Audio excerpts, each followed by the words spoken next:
Video को like करें, हमारे चैनल को सब्सक्राइब करें और बेल आइकन जरूर प्रेस करें। मध्य प्रदेश राज्य मंत्री श्री नितिन अग्रवाल ने युवाओं में नशे की बढ़ती प्रवृत्ति पर चिंता व्यक्त करते हुए जन सामान्य से अपील की है कि नशा मुक्त भारत अभियान व एक युद्ध नशे के विरुद्ध की मुहिम में सहभागी बनकर इस अभियान को गति प्रदान करें। राज्य सरकार द्वारा प्रदेश को नशा मुक्ति करने के लिए हर संभव प्रयास किए जा रहे हैं, लेकिन जब तक हर व्यक्ति इससे सहयोग नहीं देगा तब तक हम अपने उद्देश्यों में सफल नहीं हो पाएंगे।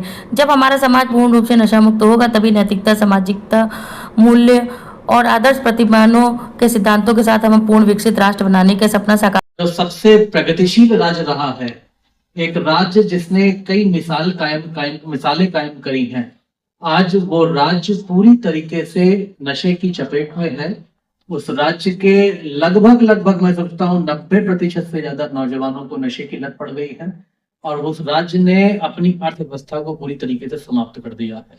ये दुष्परिणाम नशे के हमारे सामने है, जो आपके सामने जीवंत उदाहरण है कि कैसे नशा हमारे परिवार को, हमारे करियर को, हमारे राज्य को और हमारे देश को समाप्त कर सकता है।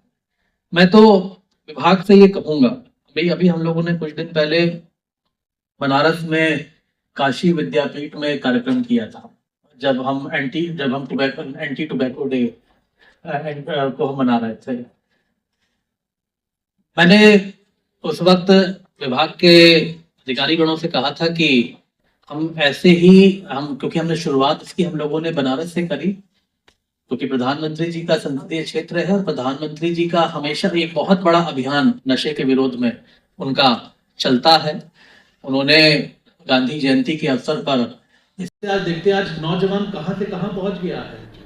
आज मैंने कई उदाहरण पढ़े हैं, मैंने कई एग्जाम्पल्स पढ़े हैं कि लोगों ने अपना से 5 वर्ष के अंतराल में ही उन्होंने अपनी कंपनी को 10,000 करोड़। सर, जहां सरकार जो है एक तरफ राजस्व बढ़ाने के लिए शराब की कीमतें और साथ ही साथ शराब की बिक्री बढ़ाने में लगी है, दूसरी तरफ कहती है इससे जो ड्रग्स, तो इसको किस तरह से देखते हैं? देखिए, पहली बात तो मैं आपको स्पष्ट कर दूं कि प्रदेश सरकार किसी को भी शराब पीने को प्रोत्साहित नहीं करती है। ये लोगों की अपनी ईटिंग हैबिट्स हैं, जिसको हम लोग इस विभाग के माध्यम से इसको ठीक करने का प्रयास करते हैं और वो वही मद्य निषेध विभाग का काम है। और हम सभी प्रकार के नशे, चाहे वो शराब का सेवन हो, तंबाकू का सेवन हो, ड्रग्स का सेवन हो, खैर और भी जो अन्य तरीके के जो पदार्थ हैं, वो सभी के लिए विभाग काम करता है। हम लोग ने, जैसे आपको अभी मैंने बताया भी कि विभाग केंद्र सरकार की भी योजनाओं के साथ था, प्रदेश सरकार अपनी कार्यक्रमों के साथ हम लोग आगे काम बढ़ाते हैं।